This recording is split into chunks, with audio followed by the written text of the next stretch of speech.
now recording. This is a robot voice. It hurts my throat.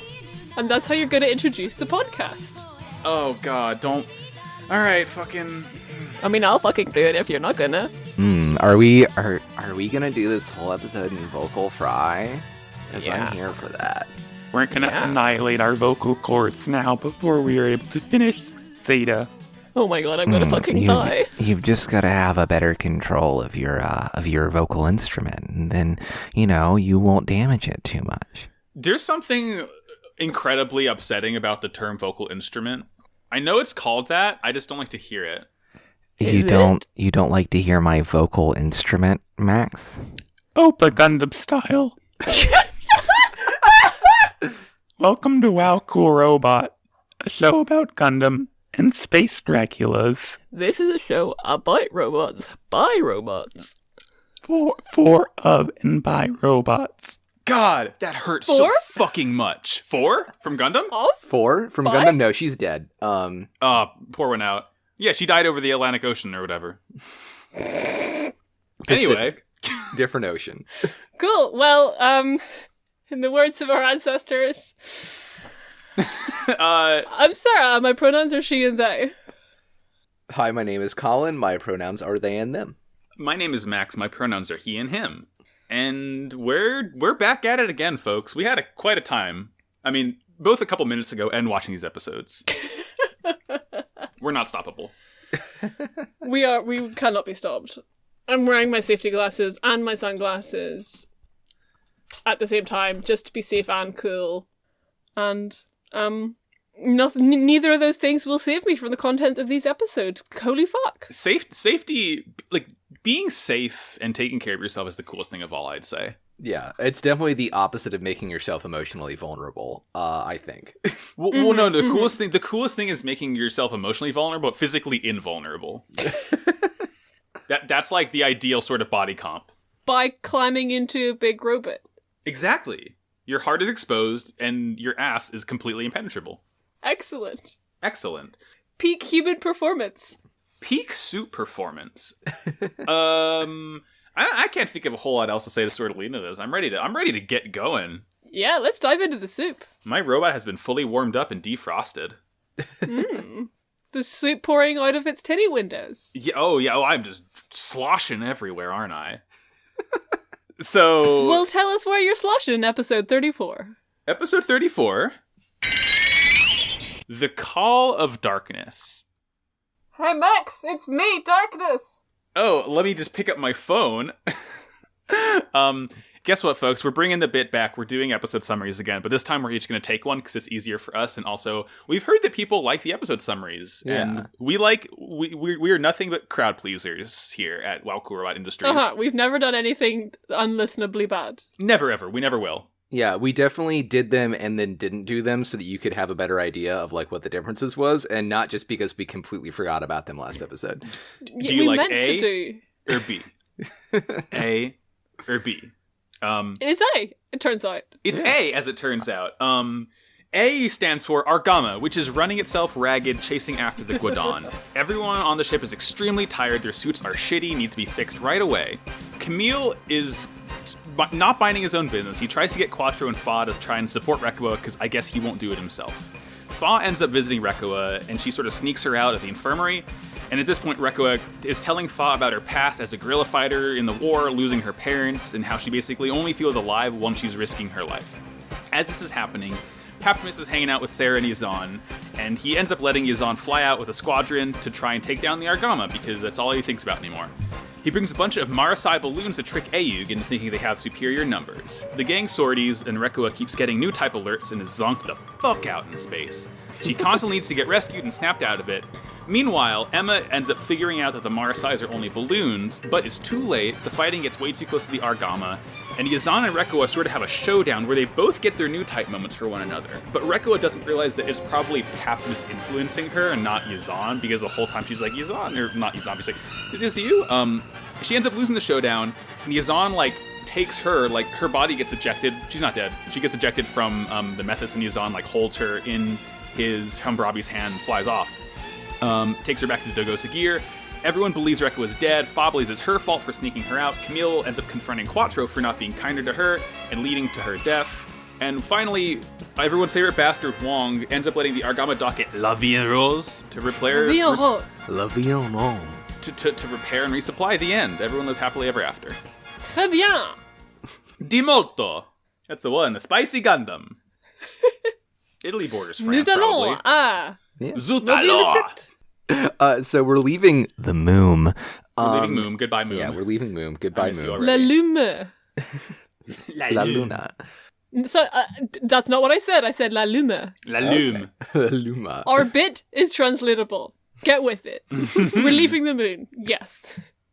Emma reports to Henkin about how they've transported the spare parts over to the Argama, but Henkin thinks that the problem is the Argama's crew is just too fatigued at this point. They've been in too many battles back to back, and they should really get a chance to dock and just kind of relax for a bit and recharge. Yeah. And that's all that happens in the scene. She leaves without saying anything else. That's all that happens in this scene. Listen, honestly, I'm kind of like a bit of like kudos to Emma for using Henkel's like creepy vibes towards her to like emotionally manipulate him into taking a fucking nap. Oh, this is effective use of girl power, are you saying? Yeah. This is pretty effective use of girl power. She's like, well, you know, if you don't want to be sleepy for a date with me or something. You got to get ahead somehow. You got to get ahead somehow. In Yeah, space. yeah. Effective use of girl power. Yeah, Girl power? girl plower. Yeah, she's cottagecore, she's plowing the fields, she's a girl plower. She's a girl plower. We end up cutting over to the Argama, where we see the orphans fucking around in the hangar as usual. Just, when are these kids not causing problem? They don't understand the zero gravity, because they kind of just go flying and they're like, oh fuck, how do we stop? I don't know how to do this. It's cute. I like it. It's yeah. It kind of reminds you that they did just sort of come up from Earth because Quattro brought them for literally no reason. Yeah, again, who let him bring these kids to space on Who was like a gonna stop him? battlecraft? Yeah, that's true. Hayato probably should have stopped him. But, yeah. Well, I Hayato's think- like, well, it was good enough for cats. It'll be good enough for these kids. Right, yeah, sure. Yeah. Just like baking them into brand new types. Yeah. But yeah, like they're everyone's in the hangar. Like, people are in the hangar doing repairs to like the Yakushiki and stuff. Camille sort of what is this? Trying to interpret my notes because Camille is like, oh hey, do you think Quattro's okay? Yeah, so he's talking with Astanage about basically like Quattro being tired and all. Because at this point, I think word is sort of spread about Quattro may not be Quattro Vagina, despite him saying he's Quattro Wait, Vagina. this is the episode after episode 33. Okay. Yes. Yeah. This is the episode where he takes off his sunglasses and something cool happens. Yeah. Okay, yeah. I've just remembered the contents of episode 33. The fucking Char time. The one with Char in it. Yeah. The one with Char in it, but Char's gone now. Yeah, he's dead forever. Yeah. Goodbye. And Camille's talking with Astanage about Quattro, and Astanage is like, I'm sure he's got nothing to do with the Principality of Zeon, and Camille agrees, and like, I get what they mean by that, and like, yeah, he's like put all that behind him, but it's just really funny seeing that sort of like laid out. It's like, I'm sure Char Asimil has nothing to do with Zeon. Sure, man, whatever. Why not? So, you know, I just think I know that Char Aznable has nothing to do with the Principality of Zeon, and I love him. Yeah, you know, you can just say that, and everything you say is true in space. Yeah, in space, no one has anything to do with the Principality of Zeon. Yeah. That's this famous saying. Exactly. We do see the bastard man of, was his name Wong Li? Yeah. He's just like going around, he goes up to Camille, and he's like, wow, you're so good in battle. I guess it was the right thing to do to correct you. And then he like sort of fucks off to like verbally abuse other members of the crew. Yeah. Why isn't he dead? Fucking Yes. Austin Ajay asks Camille what his deal is, and Camille's just like, he's quarrelsome. Like, it's just, he's a piece of shit. Everybody knows it. Like, look, I wouldn't be out of the question for someone to accidentally get stepped on by Hyakushiki in the bay, you know? It could happen. What's the point of having Char Aznable here intermittently if he's not just going to straight up kill his superiors first? Exactly. He's really good at it. We've known this. Like, you know, Mr. Wong has a purple suit, and, you know, Garma had purple hair, Kaishilia had a purple Kakashi thingy. It's like a red flag for a Yeah. It's photo. for a bull, exactly. Yeah. Listen, he is simply Quattro Virginia. I don't know what you're talking about. He's never betrayed anyone in his life. And No, Shar said that. Yeah, Char said that. Quattro never said anything of the like. Yeah, but Yeah, so maybe Quattro Quattro clearly looks up to Char so much, so he's going to try and emulate him never having betrayed anyone in his life. Okay, sure, yeah. Very, very, very good of him to strive for those ideals. Yeah, excellent ideals. Those are his ideals. We know this. Yeah. But speaking of Quattro's ideals, Quattro does come along to the bay, and someone's like, Quattro, shouldn't you be emotionally comforting Rekoa? And he's like, whatever. I'll do it later. Yeah. Yeah. When I put have it on my time, to-do I'll go list. do it. Yeah. And we find out that he still hasn't visited Rekoa in the hospital since she took a bullet for him. Mm-hmm. Maybe it would be a nice gesture for him to do that. Who could say? Who could say where the Quattro goes? Yeah. Camille says it's fucked up, and Asanage calls him out on being a geek about it. That, it makes fun of him for falling in love on Earth and coming back and suddenly being a relationships expert. They're calling him the Hitch of the Argama. That is, again, slightly different in the dub, because Camilla's like, oh my god, but... First of all, Camille just kind of lays out the whole thing where, but Rekoa really likes Quattro, but Quattro ignores her, which I'm like, I can't believe he noticed this. Older episodes, Camille would never have noticed this. Oh, yeah, no. Shout out to you for kind of tuning on to the vibe of the Argama. But then your man is like, oh, Camille? So, now you're commenting on other people's relationships? Wow. Yeah. And eventually, I think Fa sort of walks in on this, and, Camille sort of gives her the same spiel as before. Someone needs to, be nice to Rekoa. And Fa eventually, goes to visit Rekoa in the infirmary. And Rekoa doesn't say anything, weirdly transphobic in the scene at all, does she? Definitely not. It's fine. I get that, it was a different era. It sucks. It's so bad. It's such, as far as, the, funny misogyny of Gundam, this is, this scene is pretty bad. I think it also, it makes it worse because, Rekoa is saying it, and, Rekoa is supposedly a character who we like and kind of empathize with and possibly would agree with because she's sort of one of the good characters, and, her arc so far has been involved with, being a woman and, wanting to be independent as a woman, sort of 80s feminism type stuff. Right. And it boils down to for her being I'm independent, I do what I want, don't grow into be a woman like me, Fa. It's just I think I finally understand what the show is trying to say when it does stuff like this. And just to run through the background on this, Fa helps Rekoa escape from her hospital room and get away from the doctor so she can go back to her regular room. And kind of Rekoa gives her the rundown on her history, how she used to live on the moon, and then in the 1 Year War got separated from her parents and she became a guerrilla, and then joined up with the Federation afterwards, but kind of got a weird feeling from it and so left it to join AUG, but it was kind of not because for ideological or belief reasons, it was just because she kind of had developed this taste for being in danger and kind of being on the edge of things. And yeah, she has Quattro disease. Yeah, she has Quattro disease. Kind of talks about how she'll never get out of it just because she wants to have that excitement in her life, and also because the right man never came along. And then that's when she says the line of, from the beginning, the world only has two sexes.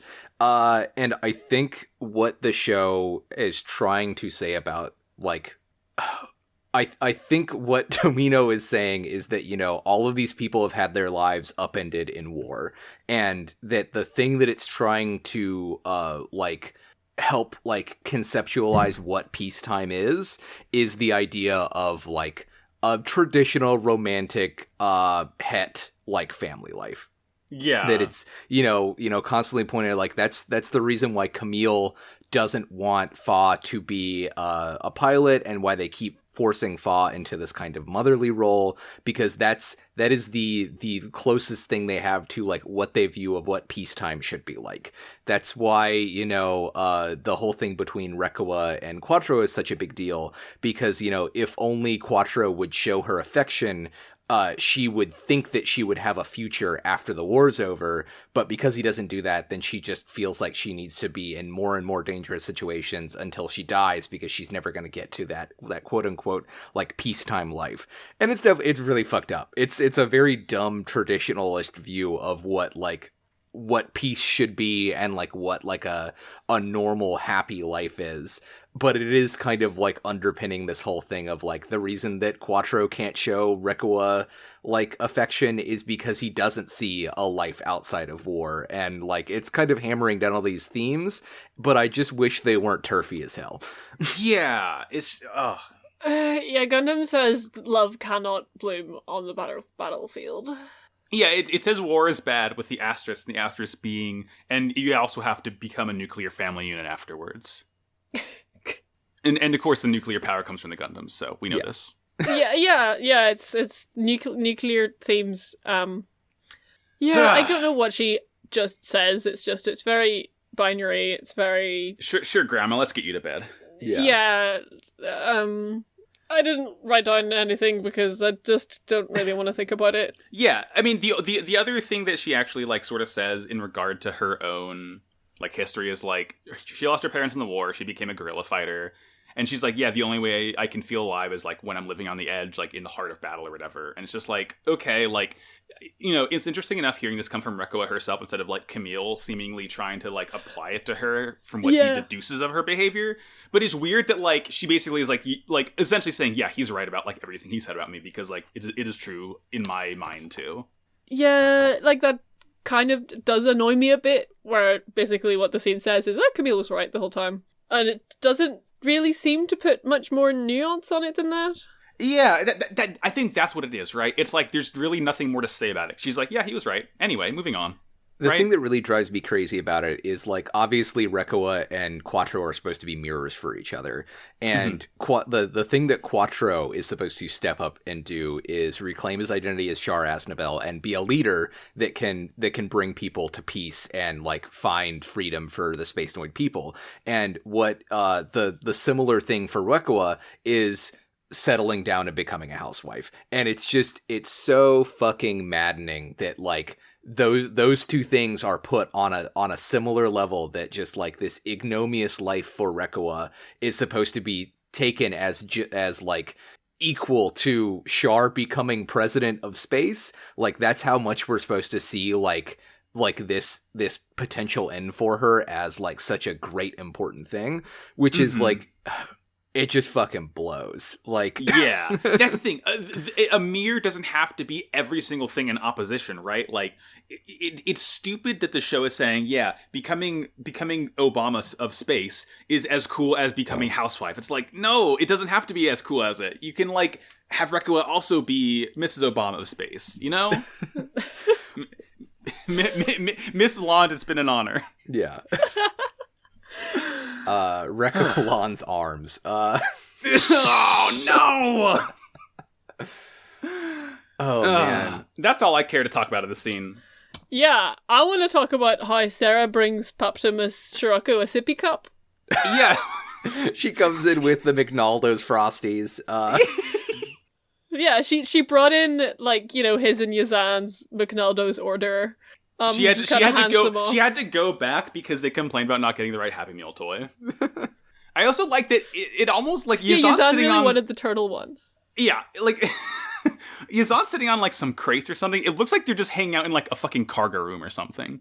I think they are. Like I kind of get the vibe that they're like trying to kind of be not on the main bridge. I don't know. No, it's because Yazan won't move. Yazan has to be like in like the dingiest, shittiest part of the ship. Yeah, it's where he needs somewhere that matches his vibes. It's like in Mass Effect 2 where you can only go and see Jack when you go down to the basement where all like the air ducts are. That's where Yazan is on the ship. That's where you have to go get his missions and stuff, you know. Right. But yeah, they're sort of making plans about battle. Poptimus is like, hey Yazan, you go and do fighting, blah blah blah. Yeah. I don't know. Yeah, he just lets him, like, Yazan is like, I'm Yazan, I sound like this, I want to take down the Argama. And Papyrus is like, fucking, okay, I'm not going to wait for you, but do it, I guess. Yeah. Siroko's like, it's a lot more important that we, cement ties with Axis, but, like, go off. I won't, if you destroy the Argama, I'll give you a treat. Yeah, pretty much. And he then sort of, like, Yazan goes off, and he's like, not you, Sarah! You're staying right here! You're staying here. God, everything sucks so much more with Papyrus and Sarah when I learned that she's 15 years old. Hold on. Let me just search something real quick. Paptimus No, I don't want to know how old Sirocco Paptimus age. is. Oh, he is 11 years older than her. He's 26. Ugh, man, I would have taken I'm him for, like, a cool 26. 32. Yeah, I was gonna say, I'm older than this fucking dude. Gross. Disgusting. Yeah. Anyway. Yeah. Oh, so the important part of the end of the scene is that, the mobile suits launch from the what's his face, and they're carrying some, like, boxes. I was kind of wondering They're what carrying that some was. fun little treasure chests. Wondering if I was ever going to find out what those were. Very, Chekhov's boxes. They definitely We have check more him off moms later. inside of them. Chekhov's Party City shipping containers. We cut over back to the Argama. Once again, Wong Li shitty moments. Wong Li, shitty moments. He's still alive, sadly. He's still alive. His entire life is one shitty moment. He wants to basically, like, run the whole ship himself and take on the Guadon. Yeah, Yeah. fucking... Bright's just like, fuck off, dude. Can we, like, please get one singular supply? He's constantly just, like... Oh, where are you? Where were you? Why weren't you here? Like, and he doesn't know shit. He doesn't know shit about shit. Yeah, Bright mind knows your shit own about fucking shit. business, dog. You're like 23 years old. Why are you like this? Bright is, like, literally out here helping repair the hull, and, like, fucking Wong's like, what do you mean we can't go attack the Dagosa gear or whatever? It's like, you're an officer. You shouldn't be helping save lives on the ship. Fuck that. I wish Wong weren't like every fucking shitty boss manager who doesn't actually know what he's doing, so feels the need to kind of yell at people and tell them what to do anyway. Ugh. Yeah, the worst part about Wong is that he's an effective character. Yeah. The worst part about Wong is you look at him and you're like, I know this guy in real life. The worst part about Wong is that he hasn't had his head forcibly removed by a rocket launcher from Shar Aznavour. That is the worst part about Wong. Also, like, Wong did the exact same thing when he ran the AU base on the moon. He was out there in a fucking petite mobile suit fixing stuff, like... Yeah, Shut the fuck up, prick. It's the only good thing he's ever done. Rules for me, not for thee. Yeah. Uh, But yeah, this is the scene at which I realized that La Vie en Rose was like a place and not like a state of mind. Yeah, pretty much. I didn't. So yeah, I'm just kind of picturing you go there. La Vie en Rose is the Margaritaville of space. Yeah. Except instead of like Jimmy Buffett, it's Edith Piaf. Yeah. And, you walk, instead of wearing, a Hawaiian shirt and drinking a margarita, you're wearing a beret and smoking a cigarette. Yeah, yeah. Plays the fucking Ratatouille music whenever you walk in. Yeah, yeah. It's like, you need something fixed on your ship. Oui, omelette du fromage. Oh, je voudrais la vie en rose. Thank you, Colin. Thank you. Thank you for your impressive control of your vocal instrument. Oh! Rekua waters a cactus. Yeah. She's hanging in her shitty old room, and she ends up getting a DM. She doesn't know from who though. But like she hears, it's like different, right? It's the noise itself isn't like the usual new type alert noise. It's like weird. It's like a weird vibe tinge new type alert. Yeah. And she's like, "Oh, gotta go open my notifications and see what that is." Guess I'll go to space. I do just want to say that I love Rebecca will water a cactus with an taking eyedropper. care of it. Yeah, she's getting better. Alas, it's very sad. She's getting better at what cost? Yeah, pretty much. But yeah, she goes to check out the vibe and sort of suits up, but is like, "I'm going to deploy." Yeah, and then Quattro runs into her and is like, "No, you're not. You were shot a minute ago. I know I never came to see you in the hospital, but you're definitely not fit to pilot." Yeah. We get we get the most raw line ever from her in Fucking this scene. get his ass. It is so good. Like, basically, he's like, yeah, don't go, Rekko, you can't do this. And she just, like, fucking turns to him and says, have you done anything to convince me not to go? Yeah. Like, Take him literally. down! Yeah.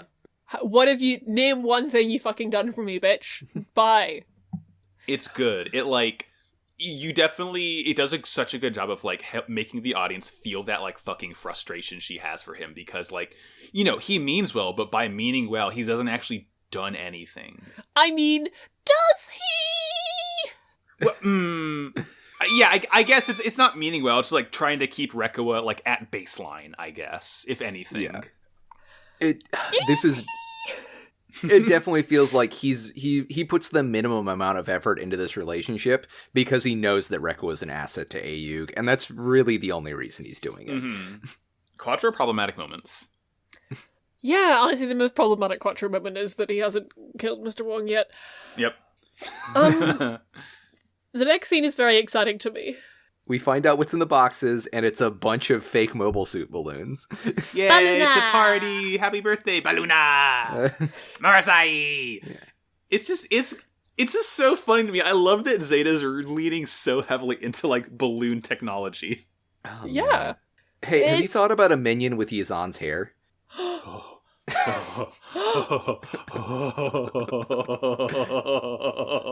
I'm gonna make an alert on my phone to remind me to do something later on this week. What are you doing later? That sounds fun. Don't mind me, none of your fucking business. But yeah, Yazan leaves one of his boys in the Hammurabis in charge of the Marasai balloons just to keep them moving and looking like a real, like, you know, squadron while they go off to attack make the sure you Argama. wiggle some of them occasionally, make them look less like balloons. Yeah. And yeah, the sort of the Argama team launches, like Camille, Emma, and Rekkoa is out here. Rekkoa is just fucking spaced. In pain, in space, spaced out, zonked out. Yeah. She's DMs, on so many painkillers. DMs all over the place. Listen, that's why the doctor tells you not to operate heavy machinery after you take Vicodin. You're not supposed to be in a fucking mobile suit. Exactly. The heaviest machinery of all, a nuclear robot. You know, maybe she thinks that, like, under gravity, because, like, you know, I guess with no gravity they don't have any weight, that doesn't count as heavy machinery. Okay, yeah, sure. But she's fucking exactly. wrong. They should have said, like, a high mass machinery. Yeah. We're gonna have to change all the small print on all medicines when we go to space. Yeah. Rekkoa thinks that it's Camille is the one that's been psychic DMing her for a minute. Right. But, you know, he comes over to be like, hey, listen, you shouldn't be out here. You're not cleared for this. But then they get attacked. Fucking, like, drop calls with, like, number not recognized, and he's like, who the fuck is calling me? Well, you see, there's no other way to do outreach with everything going on with, you know, the Titans. So if you want to turn out that vote for Ayug, it means that we have to send psychic DMs, and it sucks and I hate it, but it's where we are. Vote for Ayug. They're fine. Vote for Ayuk, they're not the Titans. Yeah, God. Shut the fuck up. Camille got a big gun. Camille has the big gun. At some point, like, Camille and Quattro and Emma sort of make it over to, like, the wall of Marasai's, and they're like, fuck. And they, like, have to radio back to the ship. And, like, at some point, after they do this, we have a fun scene on the bridge where Bright finally tells Wong to, like, chill the fuck out, homie. Yeah! You are not helping the situation. Because he's, like, it's the middle of battle, and Wong is still running around the bridge like some tool, just, like, trying to cause problem, basically. Yeah. Also, Rekkoa's just like fucking... Rekkoa has penguin disease at this point. Like, she's just... Sorry? Oh, wait, do you not know about penguin madness? No. So this is a thing that happens with emperor penguins where occasionally they'll get penguin madness, where they will simply start wandering off into just like the wilds of Antarctica until they freeze to death. Yeah, me too. So yeah, Rekkoa's getting the call from space and just keeps flying off into it. Yeah, it's kind of... The note I have is that Paptimus is, like, remote controlling her with the click remote. Yeah, she's finally in the range of his Wi-Fi. Yeah. And he's just got the little Joy-Con, be like, left, right, up, down, AB. He has assumed control. Yeah. And he has assumed control. ah! Thanks, Rush. Yeah. But yeah, like, she's just gets fucking wrecked. Like, I think Yazan specifically comes over and is just... because they discovered that they're space dummies. Yazan is like, shit, fuck, and like comes over and starts wrecking shop with Yeah, he Rekoa. like blows off both of Methus's arms and then one of its legs. And like at this point in this battle, they both get their new type moment for each other, right? Like Rekoa sort of sees like Yazan's silhouette and she's like, "Is it you? Are you the one who's calling me?" And Yazan sees a naked lady and he's like, "Oh fuck, dude, hell yeah." Yeah. Does he see her? Because I interpreted this as just it's like her out of body experience where like she can't control her mobile suit, she can't control her body because fucking Paptimus has paused her or whatever, and that like she's having a one, and that Yazan isn't really having much of a new type one. I thought it was Yazan. Well, I know the way he sort of was like he's reacting to something here. Yeah, like he says he thinks it's an illusion or a trick that's being played on him, and that's why he keeps fighting harder. So I think it could very much also be sort of him picking up on Paptimus's Wi-Fi hitting Rekoa since they're right next to each other. Yeah, because he has picked up on Paptimus's vibes before, so like we know he can like feel the stuff. Yeah. No, because they definitely make it a point in the last, like either last week or the week before, where they say like, yeah, he's not a new type. He's just like is really intuitive. So Yeah. I think it might be that where since he's so near Rekoa, he's like sort of feeling what Paptimus is putting out there for her. Yeah, he can't produce the content, but he can consume the content. I wish I didn't have to produce content. Alas. But unfortunately, you're a fucking new type. Ugh. Yeah. Lame. The thing I got from Sirocco like the last couple of times is it also kind of feels like he injects his juice into all the people under him, and so like like Rekoa is feeling the Sirocco vibes, but she's feeling them through Yazan. Like he is just radiating the Sirocco vibes. He's like a Wi-Fi extender. Yeah. That tracks. Yeah. And yeah, eventually, like, she gets ejected from her suit, and she's just, like, zonked out, not even doing anything, so he ends up, like, grabbing her in the Hambrabi, and is like, anyway, and just, like, takes her... Before that, there's, like, a very, they have a little bit of a kind of a sword fight in the erotic sense. Yeah, Oh, right, oh, yeah, that was a weird little thing Because, you know, he did, how the Hambrabi has this sort of big... Ovipositor? Phallic weapon. Yeah, the big spiky tail. Yeah, that comes out and stabs the Methus's big sort of phallic protrusion there, and it's normal. It's very fine. normal. It's called docking, and some people are into it. Yeah, this. I mean, it would be Yazan, right? It really would be Yazan. Yeah. But he ends up like retreating with his team, taking Rekoa. And when we cut back to the Argama, fucking everyone thinks she's dead because, you know, the Methus blew up and they can't find Rekoa's body. So, you know. I mean, it's a logical conclusion to draw. It's an extremely logical conclusion. You know, you can't fault them for not knowing. I mean, it is pretty unlikely for you to be out in space and just kind of, you know, the bastard man of Yazan just, like, holds you gently in his hands and takes you back to his evil Wi-Fi lair. Yeah. Foz, like, absolutely fucking... out of it. She thinks that she's the reason that Rekoa died, and then Camille's like, no, it's not your fault, dude. We all know whose fault this is. Yeah, So, oh god. But there's like, until the like end of this scene, you know, Camille is like, Fa, come on, Fa, don't blame yourself. Like, Ms. Rekoa, like, chose to go out there. It was her choice, which, you know, I'm very impressed with Camille admitting that a woman has any kind of agency here. So, you know, kudos to him. But then he just does kind of immediately go to Quattro's room and is like, fuck you, this is all your fault. Yeah, he does a hit again, and it does funny knock off Quattro's glasses again.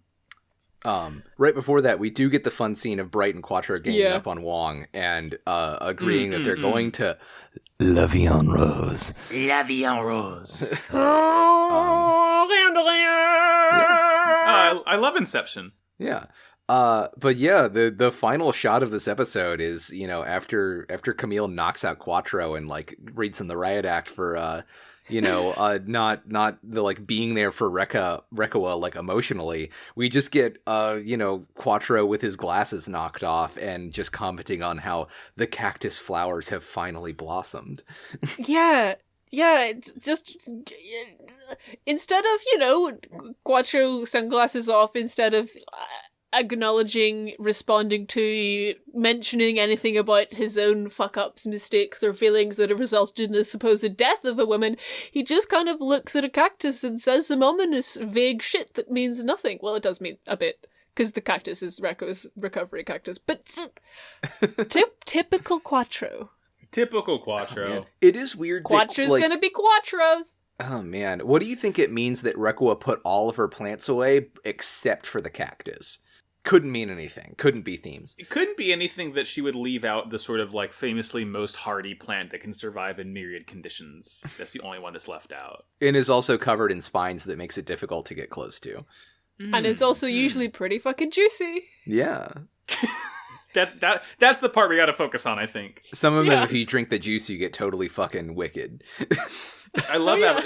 Is that a motherfucking Avatar The Last Airbender reference? I guess that did happen in Avatar. No, yeah. But it also happens in real life, so... No, it happened in the TV show first. Okay, that's fair. Yeah. Yeah. Yeah, that's episode. Yeah. Kind of a nutty one. More well, not so much nutty, but more cactusy. Yeah, sure, yeah. Spiny. Kind of a spiny one. Juicy. Thorny. Thorny! Alright, what we got next? Hit it. Episode 35, Storm over Kilimanjaro. So, I'm recapping this one. We are at the Argama. The Argama is doing plans to join in with the Kilimanjaro operation, whatever that is. Camille is here. He's mad at Quattro. He's taken all his anger out on Quattro. He's also kind of super stressed about the fact that, maybe they're going to be at Earth. Earth, I remember 4. But it's just stuff goes down. They launch. There's a space fight. In the space fight, the Hyakushiki gets its head blown off, or gets beamed in the head and starts falling to Earth. Camille is like, oh fucking shit, I'd better go and save the Hakushiki. So he does that with Zeta, gets them both down to Earth. We cut to the Kilimanjaro operation. The Aduma's here. They're doing guerrilla warfare or whatever. Hyakushiki and Zeta arrive. They decide to join in by going up the mountain and taking a little dip because, hey, snow and ice, why liquid? There's liquid water here. That's weird. Let's have a little swim. Quattro and Camille go for a swim and they swim right into a Titan base. This seems to be a sort of one of them new type bases because, god damn it, there's a green-haired girl in a chair doing psycho testing stuff and that's kind of weird. We see Psycho Gundam, who's seemingly being piloted remotely by the green-haired girl. I wonder who she is. We find out who she is. Shit kicks off. Psycho Gundam goes psycho mode. Shit goes down. The gang escape from the base, and they get saved by Amuro Ray, who has a cool new mobile suit. That's about it. That's about it. It was like, when I realized we were going to go back to Earth, I was like, I don't want to fucking see Amuro again. I mean, mainly I didn't want to see Beltorchica, but I also don't care Amuro anymore. I'm very much anti-Toy Story. I don't want to play with you anymore. I'm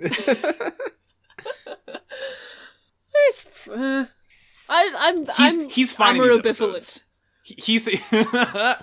He's like very much like very neutral in these episodes. He hasn't done anything to make me mad yet. Yeah, so it's fine. He's become neutral type. He's present type. He's not so new, but he's still like current. I'm not gonna lie, he is so incidental in this whole part that I completely forgot he was even in the show still. Oh, it could be literally anyone else piloting the Jide in it. Yeah. What's it called? Let me write that down.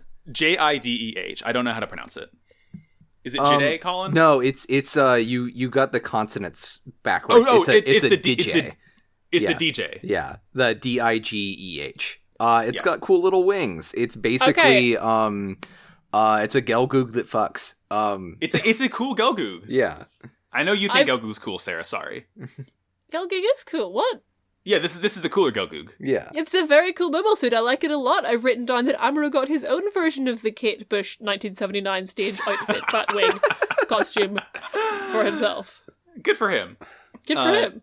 So yeah, the Radish ends up leaving La Vie en Rose Yeah. And Argama's still docked there. Yeah. The orphans have a funny little comedy moment where they're afraid that they broke Haro, so they go to Camille to fix it, and he just tells them to fuck off. They did break Haro though. Yeah. Haro's They machine did. is broke. Haro is broken. His soul has left his body. He's no longer operable. It's very sad. I'm sorry. Haro is dead. Long live Haro. But yeah, like Camille is like trying to fucking chill because this is the first time he's experienced like a weekend in several months. And he's like, no, mate, like I'm not gonna. Yeah, he just wants to write in his little journal with his kids. poetry and. Yeah, he's got like weeks of diary entries to catch up on. Yeah, it's nothing but just various Linkin Park lyrics inspired by Four, you know. Yeah.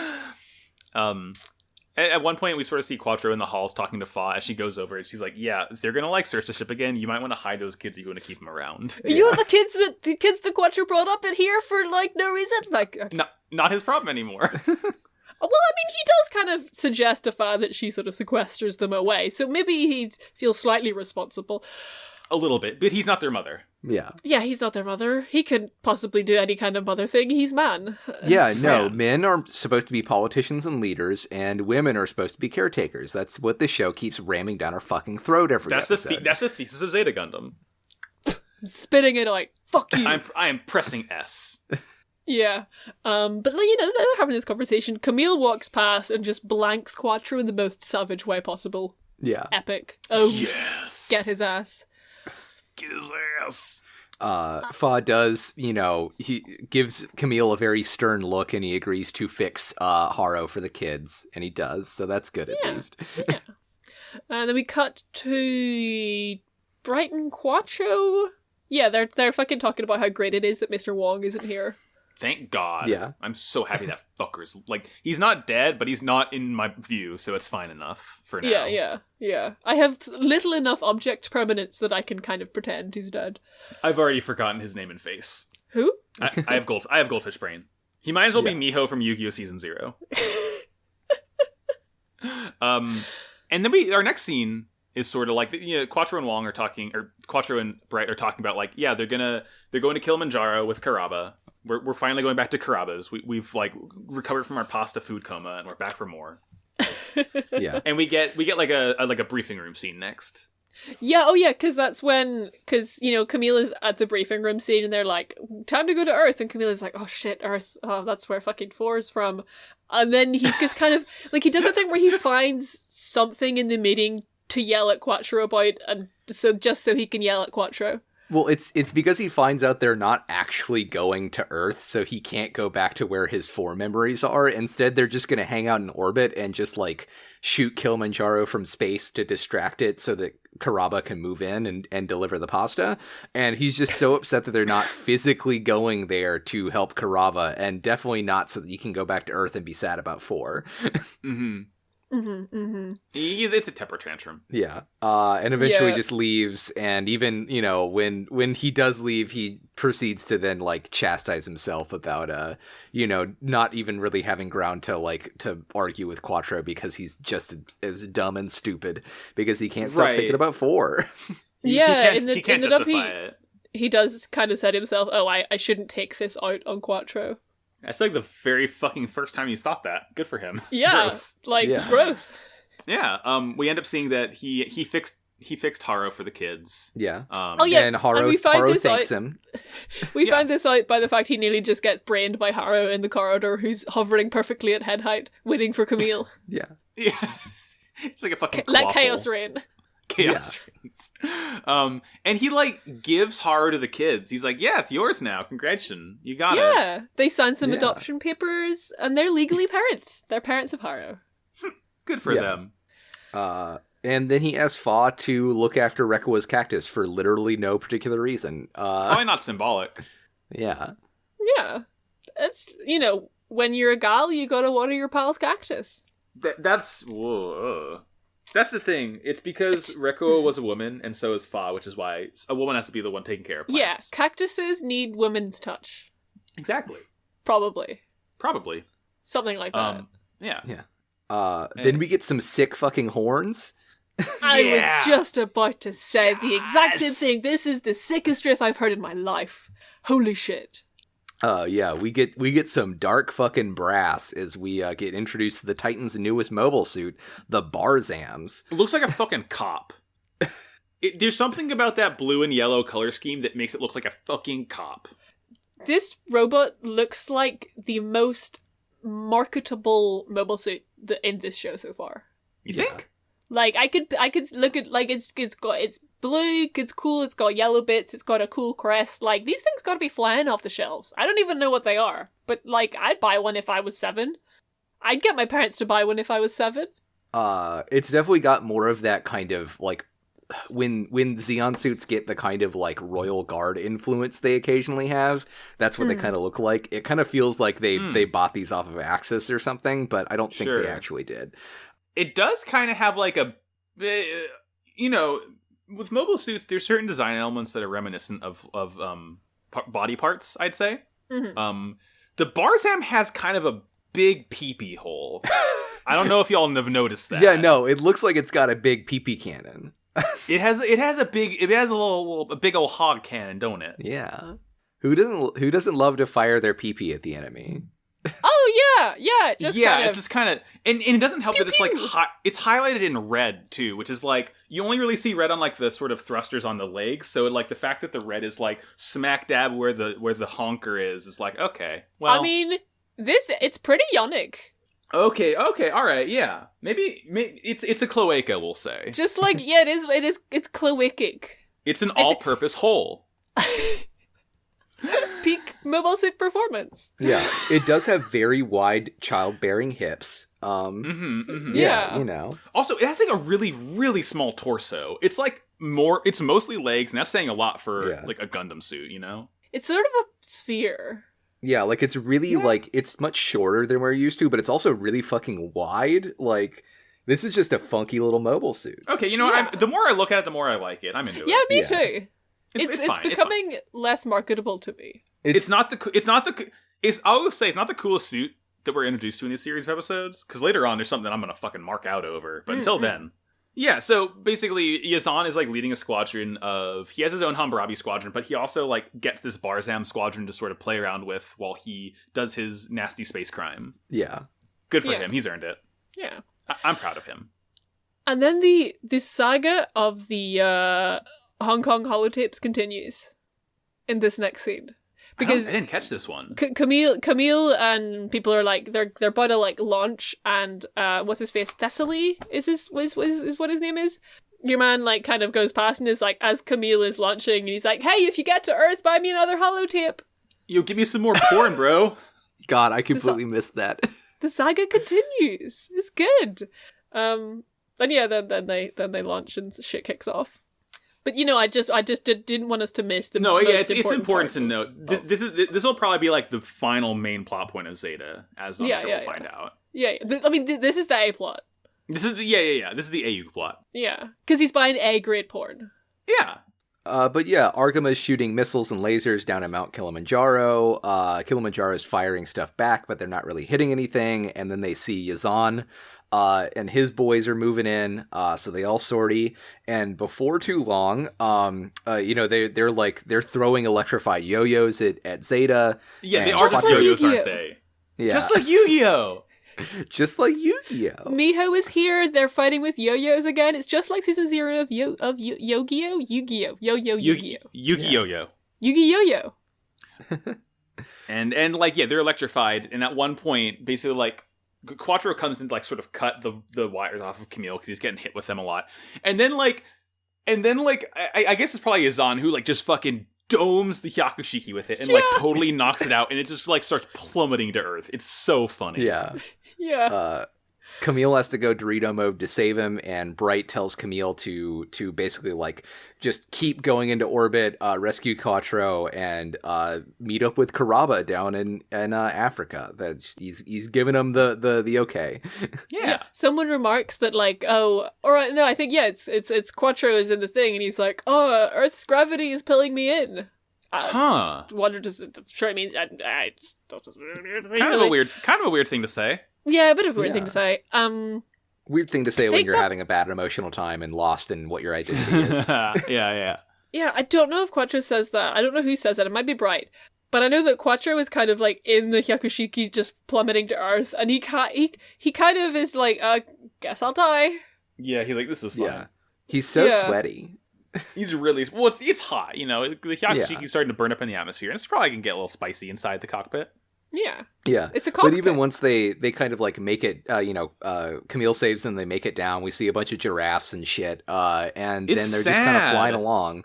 And Quattro's still all sweaty and freaked out, and even like said like like comments on Camille, like just kind of like being in control and like taking charge of the situation when he can't. Yeah. Good for him. Like, and yeah, so like Camille like sort of, gets them to Kilimanjaro, which it's like a Titan battleground. base or something. And like it's like the Titan base, isn't it? I don't know. It's It like doesn't- the Titan base on Earth, I believe, like the big one, right, Colin? Yes, yeah, this is is kind of this- the other big Titan base because Jamatov Hyman's here. Is this where they moved to when they moved out of Jaburo? Probably, yeah. Okay, Yeah.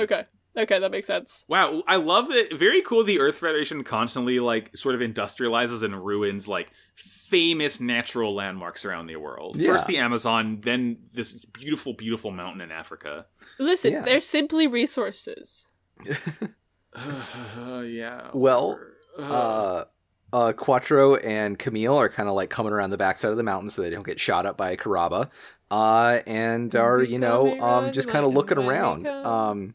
We see a bunch of mobile suits fight, and then out of a cave comes Psycho Gundam. Qu'est-ce que c'est? Damn, Damn. boy. I don't have that anymore. Thick ass boy. That's a thick ass. C'est une thick ass bois. Big Boy season. Psycho Gundam is back in Digiegg form.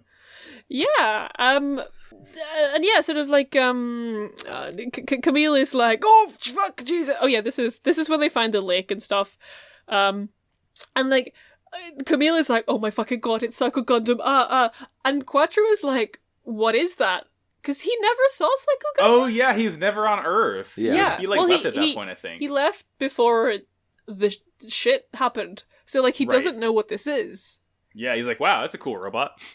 Yeah, he just. Wow. But like Camille, he's like having a one, but he's like, oh, I can tell that this isn't 4. This doesn't feel like 4. That's not 4. Yeah.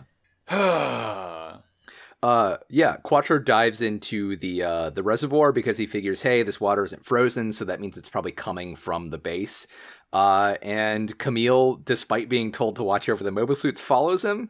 And they make it inside. They're basically in like the sewer system of the base. Camille's very upset that they aren't cleaning their wastewater. They start sensing just some incredibly bad vibes as the score in this part of the show gets fucking absolutely hog bonkers. Oh my Oof, god. oof, Oh my yes. god. Yeah, like Camille is doing the thing when I get tinnitus, where he just kind of like clutches his brain and yells. Should I be Yeah. worried that I have tinnitus?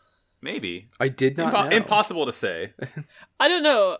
Sometimes I just hear a whine and I'm like, shit, am I podcasting too much? No, I mean, anyway, I feel like I get auditory hallucinations every so often. It's probably normal. Yeah.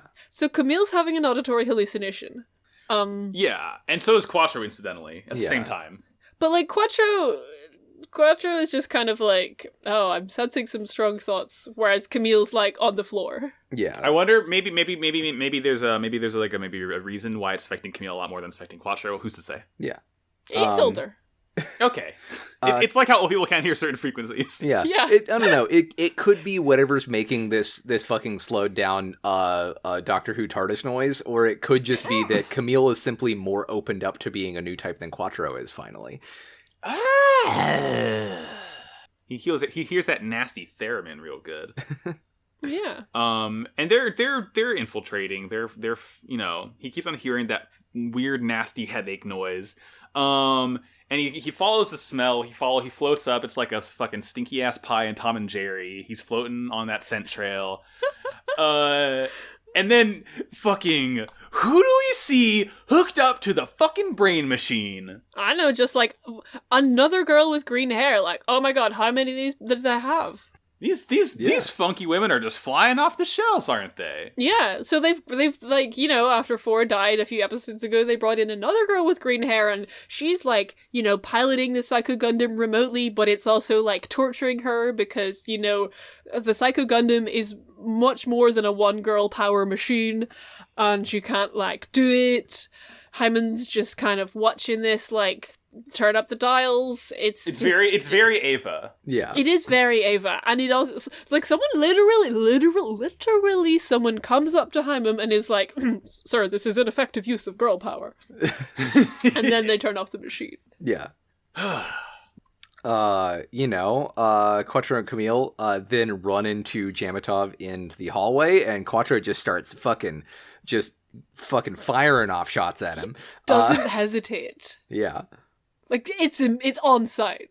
Yeah, and Hyman like dodges all of them, so I don't know if that old man is like something fucky going on with his brain too. Yeah, who knows? His bodyguard totally fucking eats it though. Well, he's just simply doing his job well. Yeah. And then how we know that this man truly is one of the big villains. They run into the kind of like little new type lab, and he locks them in there.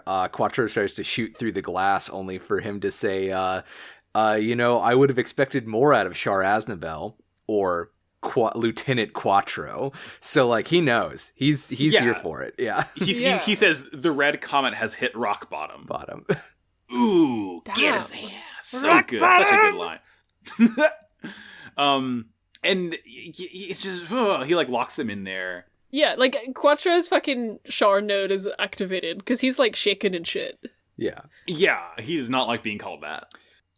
Meanwhile, our little cyber new type wakes up, and they finally look at her, and it's Four, but she doesn't recognize Camille. It's fucking weird. The way that we find this out is because Quattro doesn't like being called fucking impotent by Jamatov, and so he's like, all right, if I can't shoot you, then I'll shoot your precious princess in this room, and is just like about to take this girl hostage. But then she wakes the fuck up. Yeah. And she has a big yawn, and she's just like, wow, I'm so tired, and then just walks out of the room and they follow her. Just like completely ignoring Camille. Yeah. And yeah, like, I didn't realize it was Four until this point. I legitimately thought it was a new girl.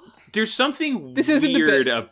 There's something. No. There's something weird about her. She like.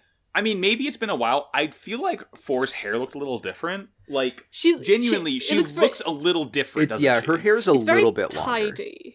Like, it's kind of like a neat sort of, like, bob, whereas before it was more like a pixie cut.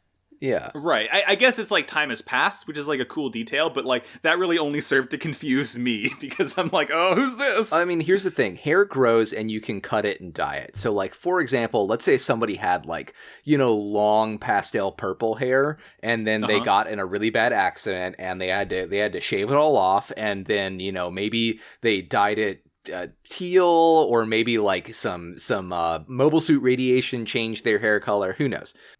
That's the thing that could happen. And then, Four's hair just grows. Yeah. Yeah, it'll probably never fucking happen. And, like, the whole sort of scene is, like, Four is ignoring Camille. Char's trying to get Camille to stop. Camille's, like, freaking the fuck out because his girlfriend is just, like, basically, like, ghosting him in person. Very sad. But, like, it's also just freaky because she's not just ignoring him. She, like, literally can't see him.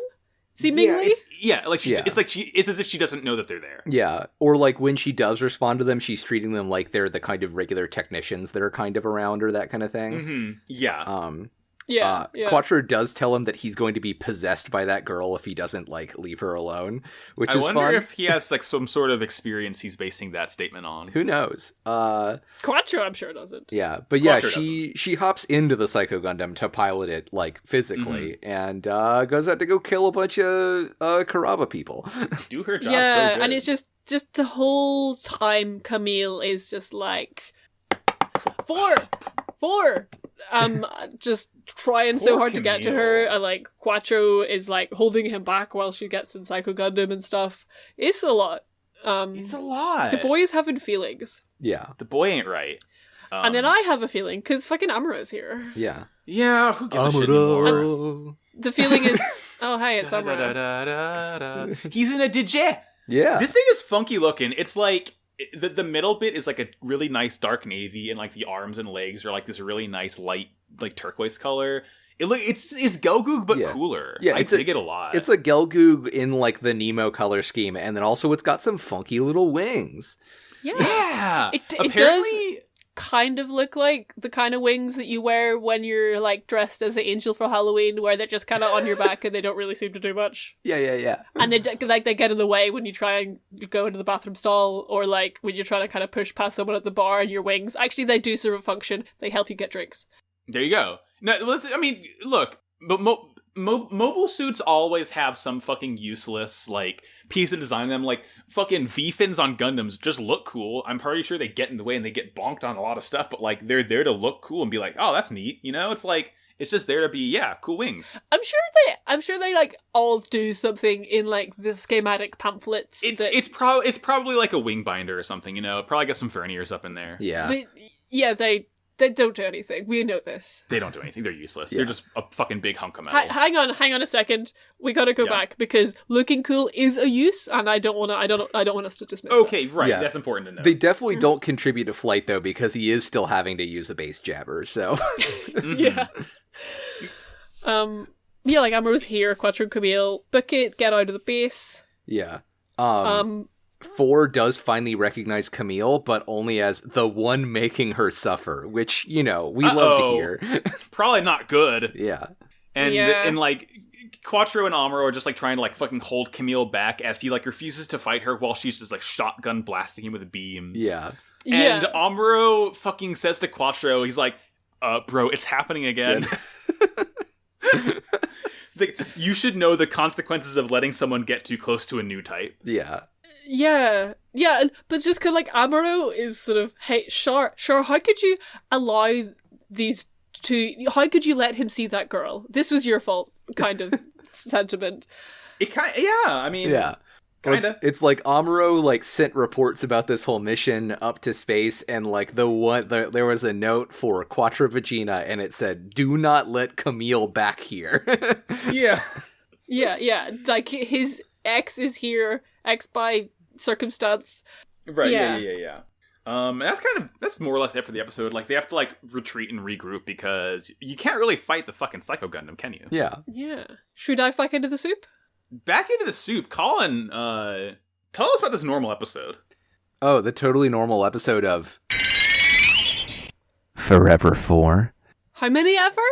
So, Quattro, Amuro, and Camille plan their next attack on Kilimanjaro. Camille infiltrates the base to find 4, and outside of the Psycho Gundam influence, she still remembers and loves him. Jared quickly discovers Camille is here and tries to capture them while Camille helps 4 get some medication for her bad headaches. They escape the mountain as Kuraba attacks to try and kill Jamatov Hyman as he escapes into space on a shuttle. 4 is overtaken by the Psycho Gundam's killing intent, summons it to fight Kuraba, and Jared takes out an experimental mobile suit to fight Camille.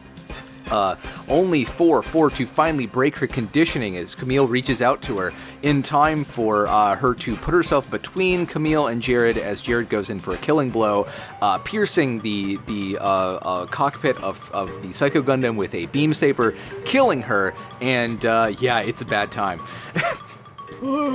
Not great. Episode itself, fucking incredible. The events within the episode, pretty shitty. We do open up with more giraffes, though. We do. It's like, I feel so bad for these poor savannah animals having to deal with fucking missiles from space. Yeah, so, like, the last 2, and I think, like, all the episodes that have been sort of in space and near the moon have opened with, like, a pan zoom of the moon and smooth space jazz playing. And this is the first, like, instead of that, we open with just, like...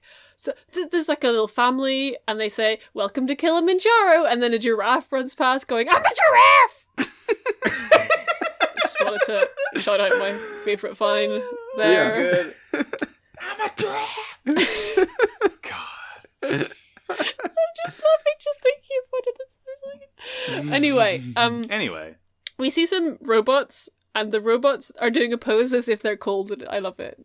Yeah, I literally noticed that too. It's like, when you look more closely, they're like doing the one knee down thing to like let the pilot off, but it really does look like they're like huddled up and shivering. Yeah. This poster, it says, "If you're cold, they're cold. Bring them inside."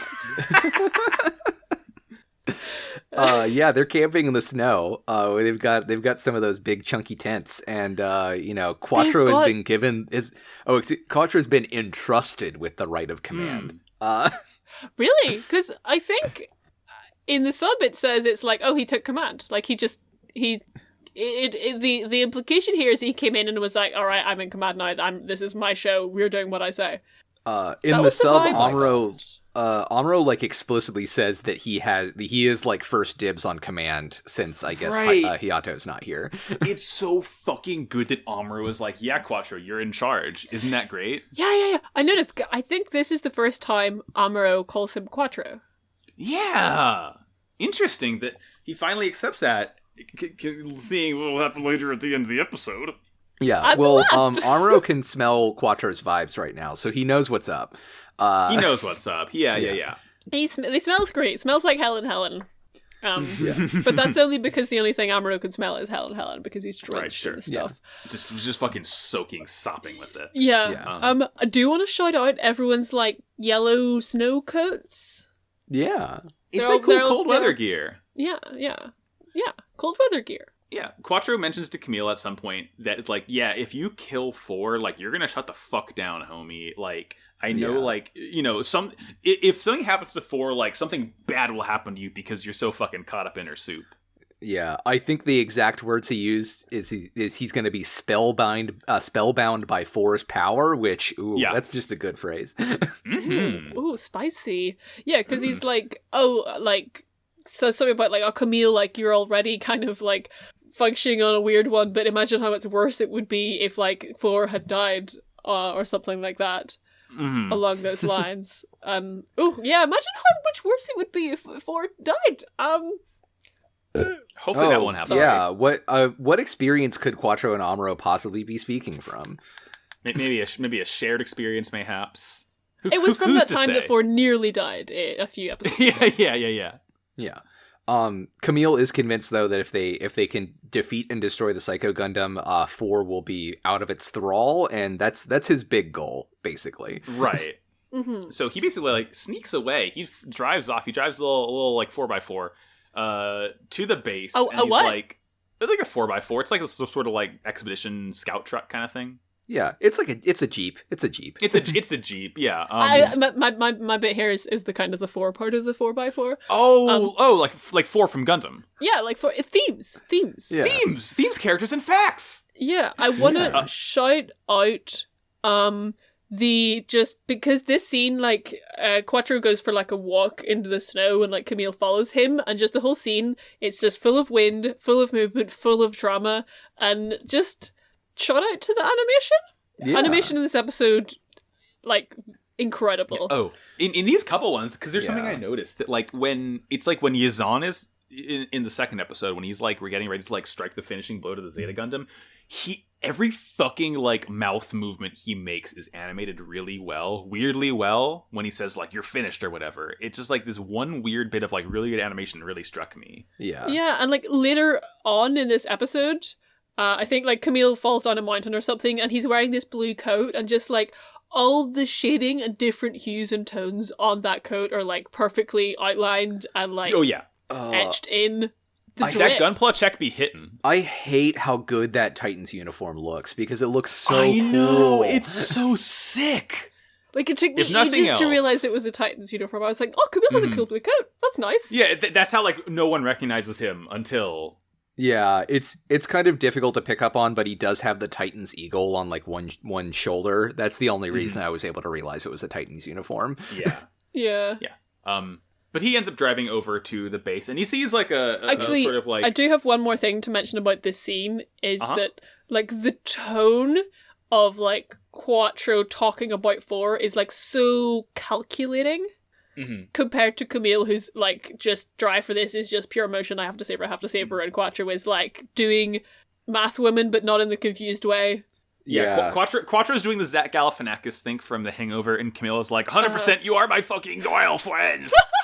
Yeah, like I think it's really interesting about like just Quattro in these couple of episodes because like the animation is really focusing on his scar a lot more when it can. Like there's when he takes off in the previous episode, like his cut in is just his eyes and the scar. And I think we're really starting to see like, you know, Quattro slip into more and more of that Char Aznable persona of being this very calculated person. And it's more like Scar Aznable.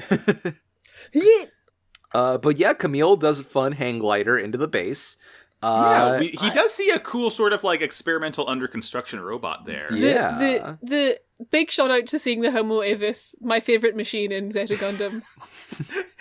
Yeah, this will be at the top of our rankings when we do the mobile suit tier list. Oh, I mean, yeah, speak for yourself. Certainly will be on mine. Four's chilling in the bathtub though, just hanging out. She gets a DM. She sees somebody joined the server, and she puts a towel on and heads out. Exactly like me earlier. I was chilling in the bath. I was, purging all the bad vibes from my body, and then I got a little notification from the Wow Cool Discord that says, "Oh, Max, I'm chilling in the booth," and I, left the bath and went to do a podcast, and that is exactly what Four does. You had your safety goggles on, just like Four does in this scene. scene. I had my safety goggles on. Okay, the thing is, I did like bandsawing today, so I just had them on my head while I was in the bathroom, and I thought it would be funny to put them on in the bath. It was funny. You're right. It was really funny. So I sent you a picture. Listen. Yeah, listen. I don't have to explain all my actions. Especially if you're going to be using bath bombs, you want to make sure that you're wearing eye protection. Yeah, you don't want any debris getting in there. If you're all out of no-tier shampoo, it could be fucking messy. But luckily, Four says safety first. Real quick. No, she says safety fourth. Like this doesn't even have to make it into the episode, but are you guys aware that they have tried to like change the whole no tier thing to be no tears because they realized they couldn't actually like make shampoo that wouldn't cause your eyes to get irritated? Exactly. It doesn't matter if it's designed to not make you cry. Fucking anything gets in your eye, it's not gonna feel good, Chief. But it's gonna be pretty bad, I think. There's been a Berenstain's Bears fucking like psyop that has even like re-recorded some of the dialogue for those old kids shampoos so that it says no tears instead of no tears. My shampoo says no bears in it, and that's important to know. And they're we right. can fucking guarantee that no bears in this here bottle of L'Oreal, kids. Easy. So yeah, Four gets out of the bath, no tears. We love it. We get to see Four's new outfit. It's really cute. I like it. It looks okay. It's like her first outfit, that cool like is like a big purple sort of like thingy. Dress shawl like thing. Over, I can only over describe her, it as a thingy. Yeah, over black tights. And now it's like she's like wearing like a red sort of like not leotard, but like it's tights and long sleeves. Yeah, it's like a full red bodysuit and then just kind of like a cool thing to drape over it, which is honestly, I wish that the future was here so I could just wear a fucking bodysuit all the time and then just put stuff over top of it. Oh my god, like it black, teal, and red is like just one of those color combinations that hits so good every time. Just delightful. It's just it's good, Yeah, it's just like a simple black tunic. It's good drapery. Yeah. And it's good drapery. Yeah, and I like here, like, before Camille sees Four down the corridor, he, like, sees her, like, energy coming towards him. Yeah. And, like, her vibe approaching before she does. Yeah. Her glorious, beautiful vibes. And then she does a little trick. Yeah. Four's trick. Yeah, Four's trick. She's like, put your hands up or I'll shoot you. I'm going to turn you in. And then he turns around and she does a little bang finger gun at him. And it's very cute. It's so cute. They're so happy to see each other. I love this. There's such a happy reunion for them. And it's just like the most sinister thing. Just the fact that she is completely fine, so happy, incredibly normal. It genuinely creeped me out. Yeah. How normal she was. Yeah. And, like, it's freaky that the fact that this is such a good, cute scene, and then that the show is using that to freak you the fuck out it's a good show. Yeah. It's a good show. Zeta good occasionally, it turns out. We're calling sometimes. it Zeta Goodum. Yeah. Zeta Goodum. Hey. You know what? Yeah. Who else is here? Who's you know what's also good? My boy is here. My fucking fail son never fails to show up. Yeah. Why is I know why Jared's here, but it's just like, it's fucking comedy at this point that Jared's always there. And like, you know, no matter the situation, he'd limp in. He's got on a his little crutch. crutch. It's great. It has been about 5 years since Jared has had more than half of his bones intact. Yeah. But yeah, like the like sort of nurse woman is like, oh, but you've come here from space to receive treatment. So he's gone to the fucking Kilimanjaro cyber new type lab to receive treatment. Okay.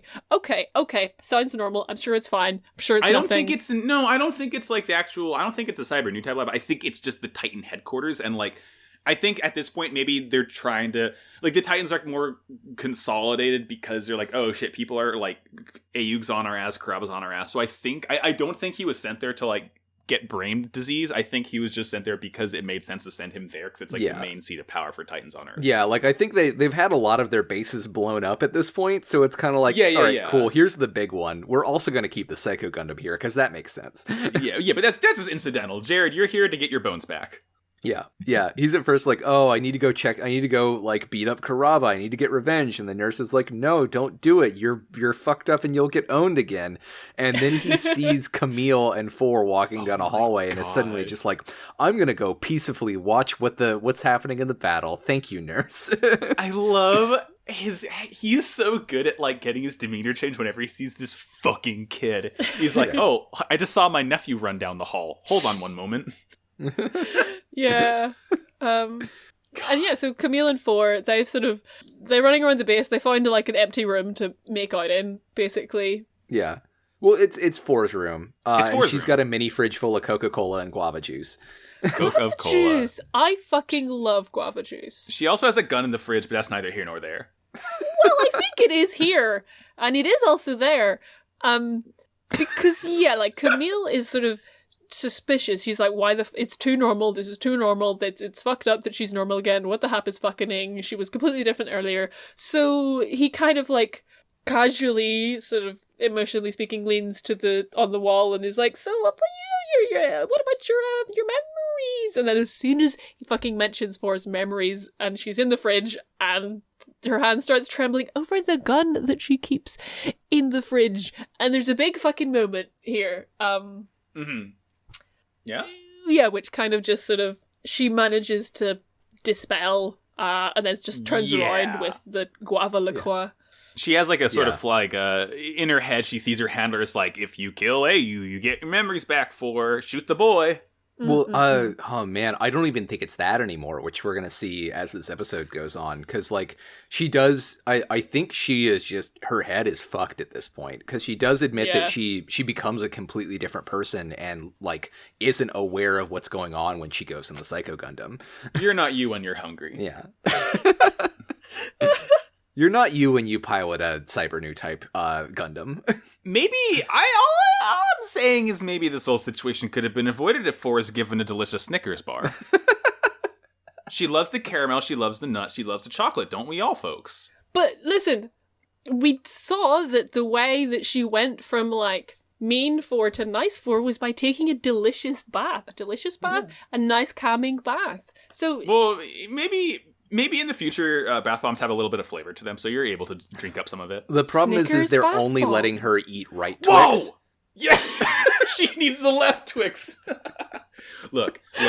Full disclosure, when that ad campaign started, I very much did think there was some sort of quantifiable difference between the two, and at this point, I think there still might be. It's always left Twix for me. Sarah, Snickers bath bomb is such a good fucking idea. Snickers, like in development here at Wow Cool Robot headquarters. TM. Yeah. Max, you should start making your own bath bombs. I'm sure it can't be that hard. Probably not. If you see like a news article in a week or two about like my house getting blown the fuck up because I tried to do chemistry, just ignore that. It's actually really, really easy. There's a the YouTube channel How to Drink that I follow for a lot of like cocktail bullshit has like a tutorial on how to make like drink bombs, which are basically the exact same thing, just made with like like culinary ingredients. So yeah, they're super fucking easy to make. Well, I mean, one of the current sort of internet zeitgeist is the hot chocolate bomb that everyone's all fucking up their ass about. So, you know, who knows? Maybe I'll do a segment one day on how to make a bath bomb, and it'll be Gundam themed. Who's to say? Yeah. Yeah, I want a little that boy Haro in bath there. bomb. Yeah. You put a boy in that Just bomb. like you put a boy in a Gundam. Yeah. Same thing. Yeah. What happens after the fridge scene? She gets migraine. Yeah, doesn't she gets bad migraine. She only has one pill. She then, she has to go pick her prescription up on her own. So Camille has to take her down to the CVS. And she's fucking like chatting to him, and she's like, oh, like before she gets the migraine, she's like, oh, it's Camille, it's so weird. Like, I literally forgot you existed until I was having a bath and just suddenly got a notification. That's so weird. And she says it so casually. It's probably nothing, Camille. Yeah. Yeah. And yeah, it talks about turning into a different person when she pilots the Psycho Gundam. Yep. Yeah. And they end up like walking to get more meds. They go to the CVS Yeah. and her handler's there. And her handler's like, oh fuck, you're Ayug's new type. And it pops off and he like kicks a guard and knocks him out. And Kicks him in the face. Flexible Yeah. child. Yeah. It's pretty sick. And he pulls a gun on her. And then she gives us a nice little like lore dump. Yeah. Because she's like, yeah, she didn't used to be a new type, it turns out.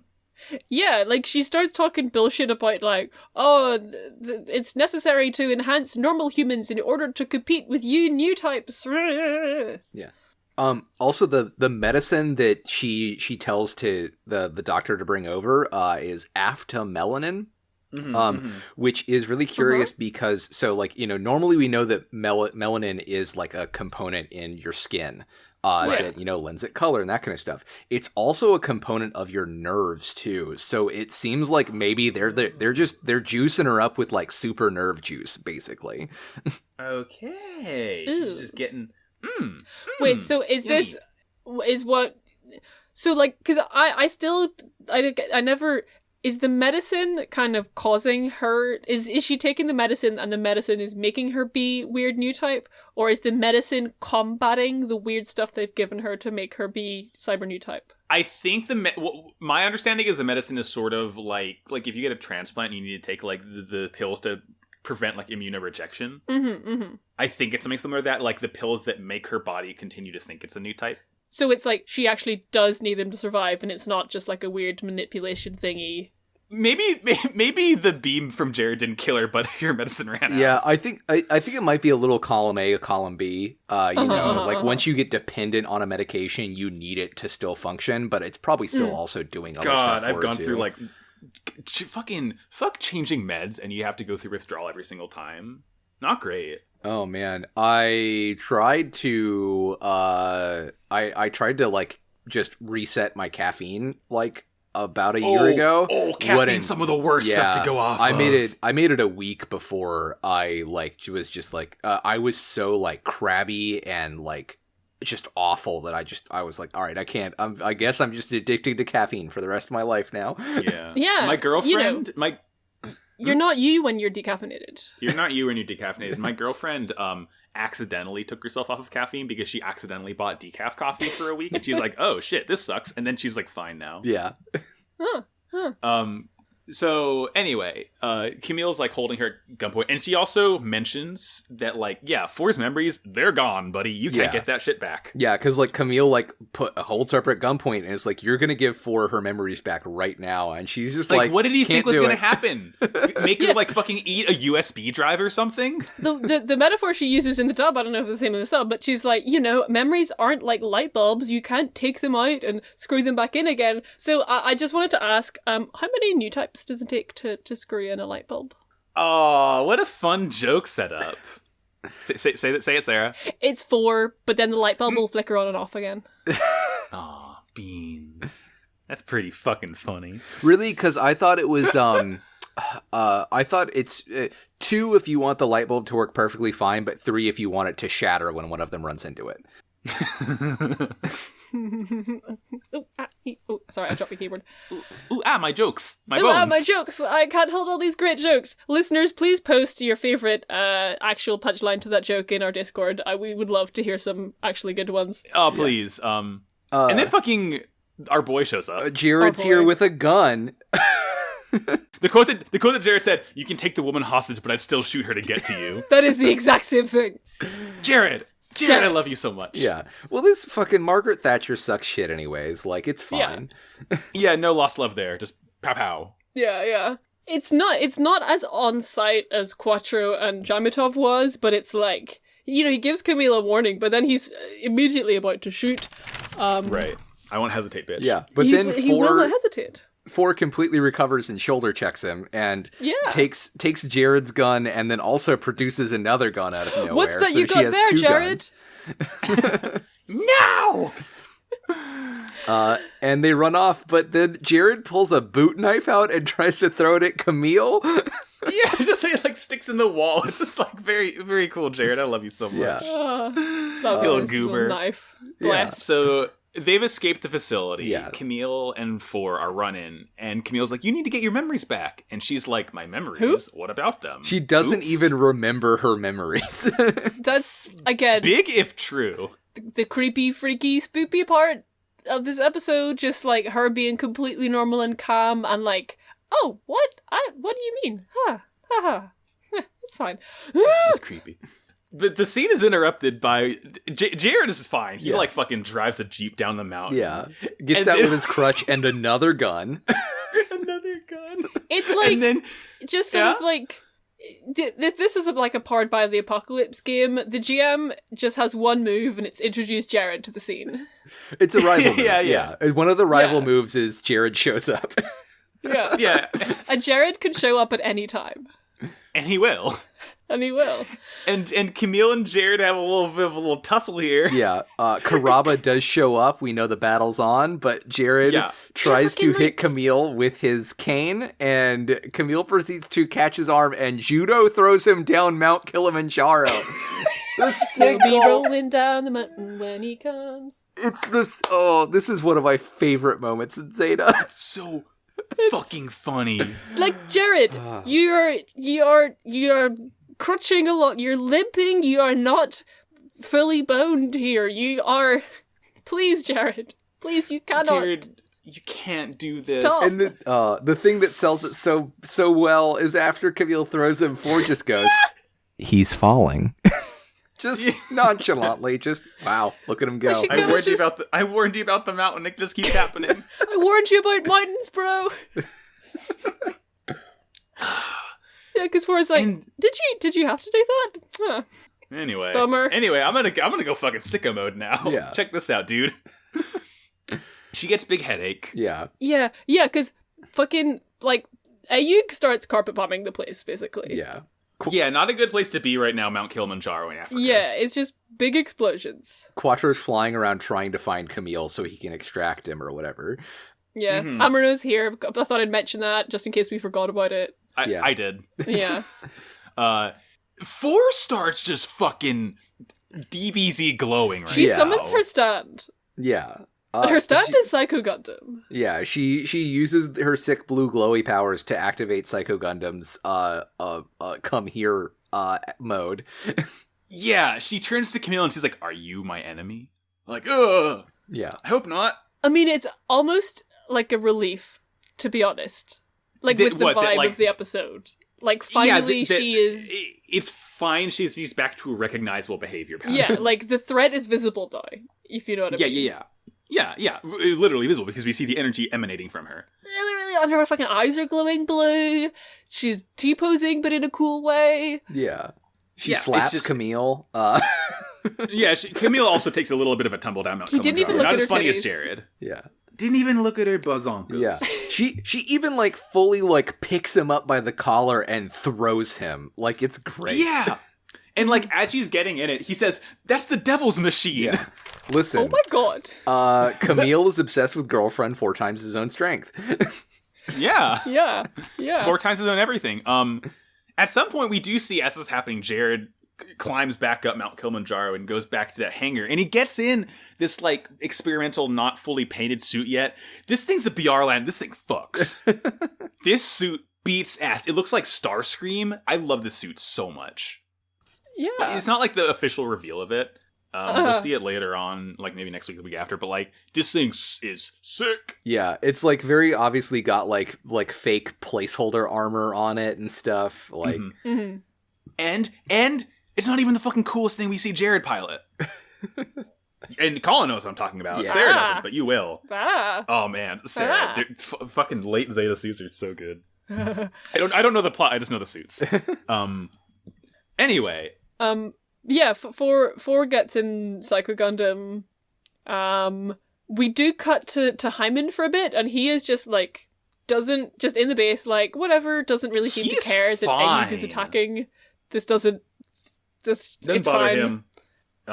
And yeah, at this point, like Hyman's in the shuttle, and Four gets the sort of marching orders to guard Hyman's shuttle as he takes off and leaves Earth. And Quattro does like spot Camille on the ground and like comes down and like picks him up from school. And he came on Zeta, so Zeta's there. He's using the Dorito mode. And Camille's freaking out 'cause he's like, Four, you can't fight Four. And Quattro's like says wisely, you in battlefield, you must find opportunities to both protect and attack. And get Very girlfriend wise, back. Protect, attack, get girlfriend back. Very good. Yeah, go into the soup and retrieve your girlfriend. She's drowning in there. Careful. Yeah. oh, speaking of soup, Ford does like psychically attack Quattro in this episode too. Like and like nearly blows up like his view screen or whatever. Like, because the thing is, you know, Psycho Gundam has those fucking shotgun blasts. It's like at this point, it's transformed, so it's coming out of the fingies. Yeah, like it transforms when like she sees Zeta. Like Zeta appears and Psycho Gundam's like curious. Time to bust it out. Any regular person in a mobile suit attacking Psycho Gundam would be torn apart by that blast. But since Quattro is better than that new type, 4 is like, all right, check this shit out. I'll fight on your level too, and like, you know, hits him with the brainwaves. Yeah. And like meanwhile, Jamatov, like his like space shuttle is lifting off, and as he does this, he kind of like crosses his arms like Dracula. Blair, I want to go to space. He is, it's Dracula's all the way down. It's just nothing but space Dracula's here in Titans. And like, Quattro is like so mad that he's getting away. Meanwhile, Amuro is kind of here like, bro, chill. It's like we'll get him next time, whatever. Live another day. And yeah, he fully escapes.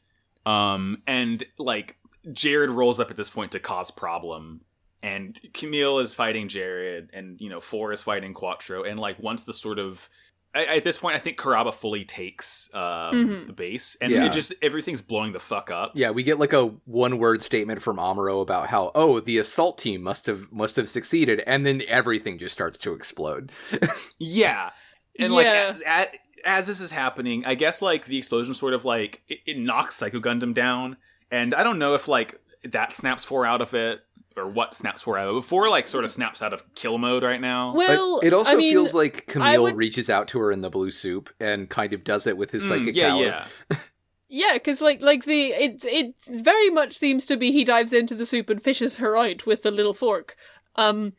Because he disengages from Jared because shit's kicking off, and piggybacks on Psycho Gundam, and just like there's a slightly extended soup sequence, and that really does seem to be like literally he lifted her out of that state. I think I fucking like looked away at the wrong moment because I don't remember that happening at all. Camille uses his chopsticks to dig in and get that one last little 4 noodle out of the ramen broth that's just hiding in there.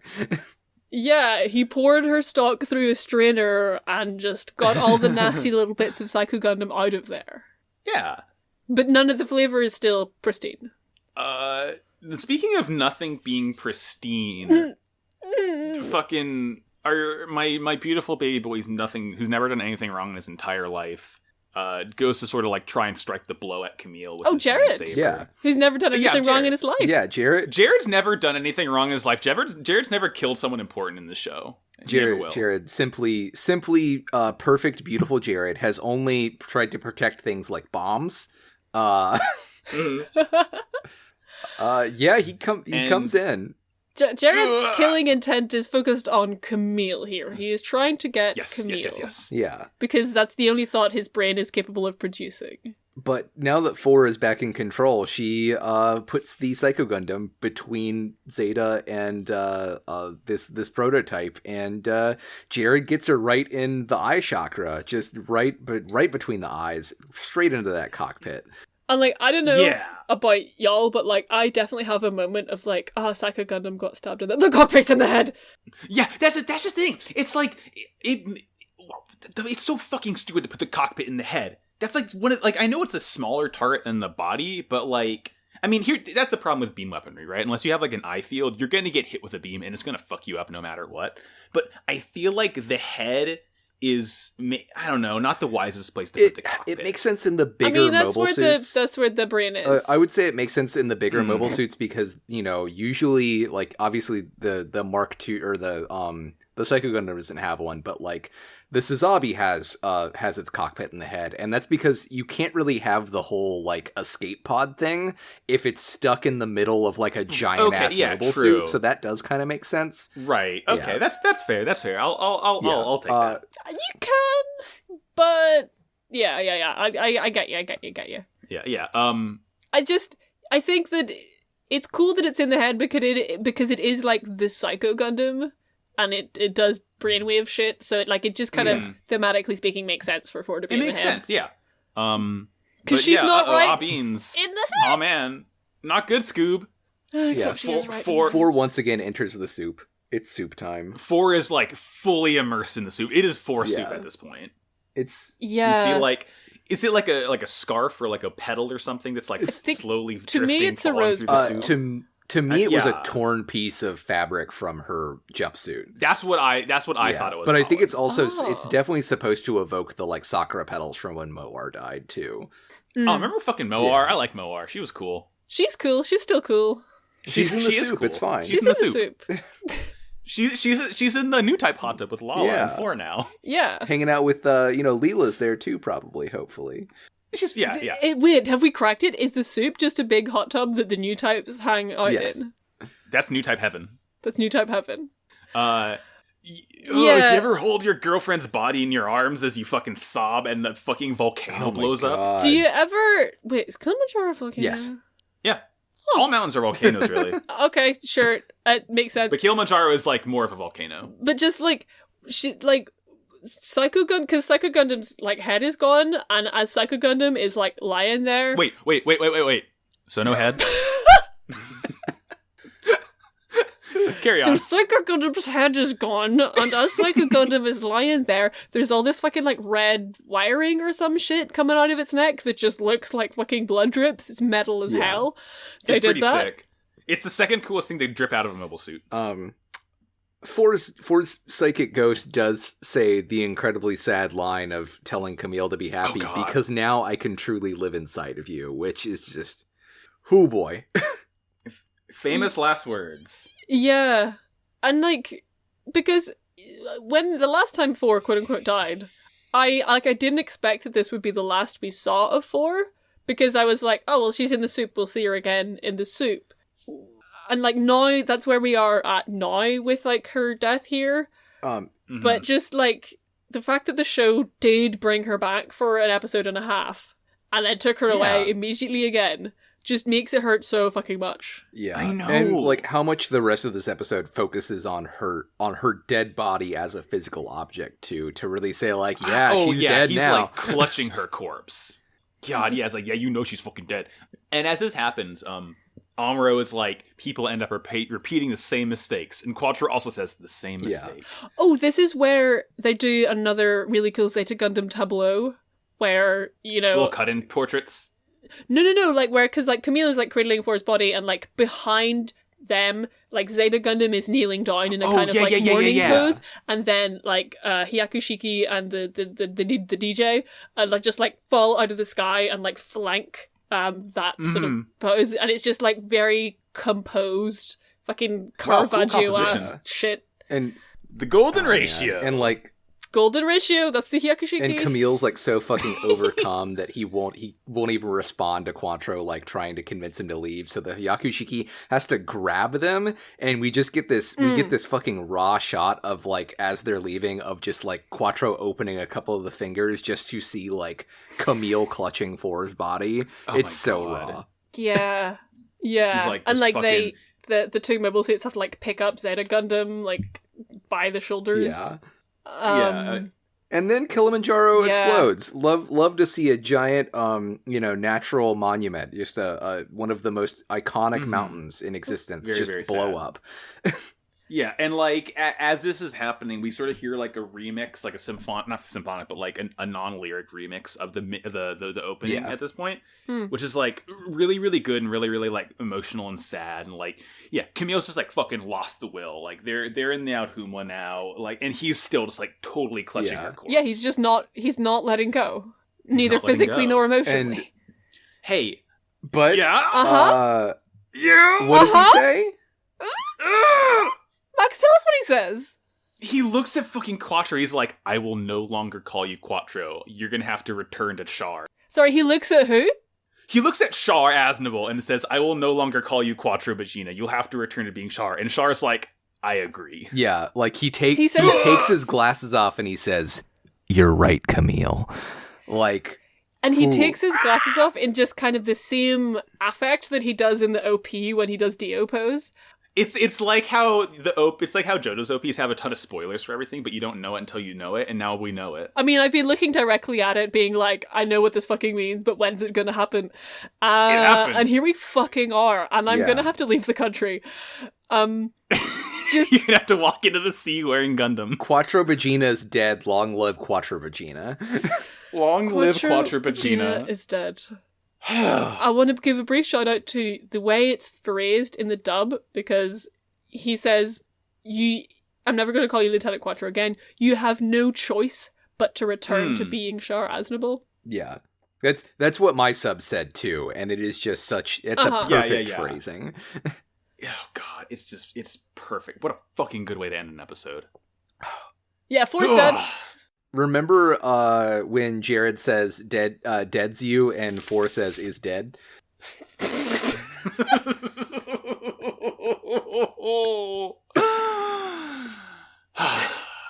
Would you all like to hear a segment I have today? Yeah. Give me a moment. Is it segment time? Okay. It's segment Show time. me the Now, sego. today we're doing our beloved standby Beyond Toon World. You're going to love this. Trust me. Beyond Toon World!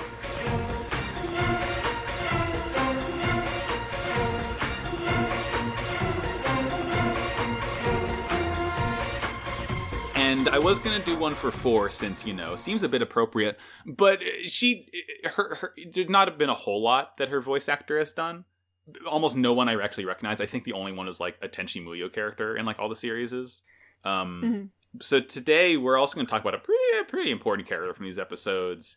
Or not from these episodes, just an important character in general. We're talking about Dracula. We're talking about our good friend Patmos Sirocco. Papsi. And his voice actor, Bin Shimada. We know fuck all about this fool. He was born November 20th, 1954. He's from Niigata, Japan, graduated from Daito Bunka University. He's been active since 1978, and for whatever reason, we know that he's 5'5". Cool. That's like all we know about the guy himself. And I picked him because the characters he's voiced are fucking deranged and unhinged. It's so funny. Like, when we talk about Jared, we sort of talk about the path from Jared to Cars to the Eizoken teacher, and to Kakashi's there too. It's like... Yeah, the Cars to Kakashi pipeline. The pipeline, yeah. And this pipeline is a bit different, and it sort of sends you to hell, right? So, alright. He's voiced some Ideon characters, as you do when you're a Gundam voice actor.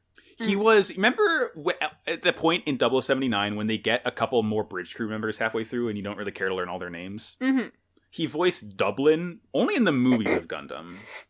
Who's like Dublin's the guy in the chair. Okay. The sort of floating up chair. Yeah, Dublin from Gundam. Yeah, Sorry, Dublin Sarah. from Gundam. He was Judah in Fist of the North Star. Obviously, we know he was Sirocco in Zeta. In the fucking, Short Circuit, that weird robot movie? No. Okay, I think it was Spielberg. He was Johnny Five, the main sort of robot of that, and the Japanese dub of that. He does voice another Gundam character. He voices Garcia from War in the Pocket. Can't wait to find out what that's that about. one. Love him. He was he's West Kai in Dragon Ball Z. Just a funky dude. So here's where things get a little fucking twisted. In the original Teenage Mutant Ninja Turtles TV show, he was Donatello. Uh-huh. Okay? In the first Teenage Mutant Ninja Turtles movie, he was Raphael. Uh-huh. In the second Teenage Mutant Ninja Turtles movie, he was Michelangelo. What the fuck? Did he finish the set? Yeah, he never was Leonardo. I mean, Leonardo's the least interesting turtle, so it's fine. I mean, is he still alive? There's still time. There's still time. The Donatello to Leonardo pipeline. And here's what fucked me up the most. Krusty the Clown. Remember when Haman Karn calls him a fucking clown? She was right. She knew. She fucking knew he was Krusty the fucking Clown. Just, wow. He has the range. He was a couple more. He was Yuichiro Kumada in Sailor Moon. He's fucking Broly from Dragon Ball. Like, the big hulking angry guy who gets real mad and has green hair because he's the legendary Super Saiyan. He was fucking Zack from Dead or Alive, who you may know as being voiced by Dennis Rodman in America.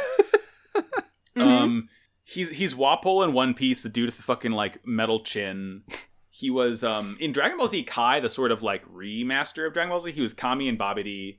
He was fucking Omegamon in a Digimon series, who you may know as, like, one of the coolest Digimons when War Greymon and Metal Garurumon join forces and make the one with has a sword and gun arm. Sounds cool. Wow, cool. It's very Digimon? cool, yeah. Gengai Hiraga in Gintama. He was Dispo and Campari in Dragon Ball Super. And there's the last two fucking things I want to lay on. You know, every once in a while, you'll sort of like, they'll pick one actor to be the main sort of dub voice for an American actor in most of their movies. Uh-huh. Bean Shimada dubbed over our good friend Stephen Carell in the 40-year-old version in Evan Almighty, Crazy Stupid Love, and the fucking like current Space Force series. Oh no! He's still at it, and I will leave you with this. Uh-huh. Motherfucker's Luke Skywalker. Optimus Sirocco has dubbed over Mark Hamill in all 6 of the Star Wars movies Luke Skywalker shows. Known space Hello? Dracula Luke Skywalker. Yeah, confirmed. Just like, he has the fucking range. I love that like all of the Zeta voice actors either have nothing or everything. Just delightful. What a... mwah. We love it. Max, I do have one small complaint to issue. Yeah, and sure. it's the fact that you glossed over the fact that Saeko Shimazu was the voice actress for, am I getting this correct, Yuri from Dirty Pair? You know, one half of Dirty Pair, the main character of Dirty Pair? Like, do you just not watch good anime, Max? I'm very upset right now. I'm sorry, Colin. I have no choice but to say that I don't watch good anime. I knew Dirty Pair. I recognized Dirty Pair. I haven't seen Dirty Pair. Maybe she is literally one of the pair in Dirty Pair. Well, maybe one day I'll get to learn what these two dirty people are about. A pair of them. Until then, be prepared. Thank you, be prepared. Be dirty. Thank you, Bin Shimada. You fucking space clown. Yeah, that'll do it for this episode. It sort of ended with me getting roasted, but then again, I roasted Sarah on Slappers Only yesterday, so I guess it's only fair that next time we record, Colin will be the one that's getting roasted. Yeah, you'll be roasted eventually. I'd love to be honey roasted at some point, please. Yeah. Ooh, give me that flavor. God, I'm getting really. What does that do to your stats again? It gives you the Maillard reaction, which is really you gotta have it. It's essential to the meta. Mm-hmm, mm-hmm. You're talking about Blazeball. Yes. Okay, I know it's nuts. It's nuts and tarot right now. Not anymore. Okay, that's over. No more nuts. Yeah, I can't keep up. I feel like a fucking hall old monitor listening ate to the Blazeball. Yeah. Oh, okay. There's no longer a nut button. Slurp that nut up, I guess. Well, Quattro Vagina is dead. Long live Quattro Vagina. Long live Quattro Vagina. Well, now it's time. I guess we can, if you fucking dare hear what else deranged shit we say online. For me personally, you can go to twitter.com/maxibajillion. I feel like I don't make actual tweets. I just retweet a lot of stuff because I don't really have anything cool to say that if it's not being recorded. I have another couple podcasts, though. I have Yu-Gi-Oh! The podcast is called Yu-Gi-Oh! I guess. It's called Pod Agreed. You can go to twitter.com/podagreedcast. Sarah's on that one. Yeah. We're going to watch Dark Side of Dimensions tomorrow. Shit. I'm going to have a normal time. Oh, yeah, we are Yeah? watching. I just realized I forgot to post Yu-Gi-Oh! Today. I'm going to just do that after we record. There's a Patreon for that show. You can listen to us talk about minions. It's great. I have another show called Slappers Only. It's a video game music showdown podcast. You can go to slappersonlypod.com or twitter.com/slappersonlypod to hear me and my friend Jordan spew our objectively correct takes about video game music. We just did our Halloween episode yesterday, and we new typed like harder than I've new typed on Welcome Robot, and that's saying a lot. Wow. What about you people? I'm Sarah. You can find me on the internet in places at Sarah McCostumes, MCC Ostumes. Sarah has an H in it. Does the Sarah in Gundam, like Sarah from Gundam, have an H in her name? Yes. Yep. Okay, so yeah, it's like Sarah from Gundam, Sarah McCostumes. I do costumes and stuff. I also do another podcast that isn't Pot of Greed, which was called Never Believe It, which was a Naruto D-Watch podcast. Very good stuff, if I do say so myself. It's been described as guided dissociation. If you think that is your thing, go and check it out at Naruto Like what Rekua did in space that one time. .band. Yeah, she was listening to Never Believe It. Oh shit, are we responsible for it? Oh, band. Beans. Beans. Colin, where can people find you? Hey, you can find me on the internet at Padgettish. That's Padgettish. I am still private, but that should be ending very, very soon. I'm so excited to be out of the hell zone that I am currently in. And yeah, but send me a friend request. I will most likely accept it. And you can also check out my other show, Meta Watch, where me and my friend Mitch watch Metabots, and we're having a great time. It's a great show. Please check it out. Yeah. You can find it at MetaWatch and MetaRotch. Mitch has recently obtained some emulators of some of the old like GBA Metabots games and is posting screenshots from them because they're very bad, it turns out. Well, you know, we can't have it all. Sometimes you just got to look at the robots, and it's not actually fun to play with them. Speaking of robots, hey, who? Whose turn it is? Who?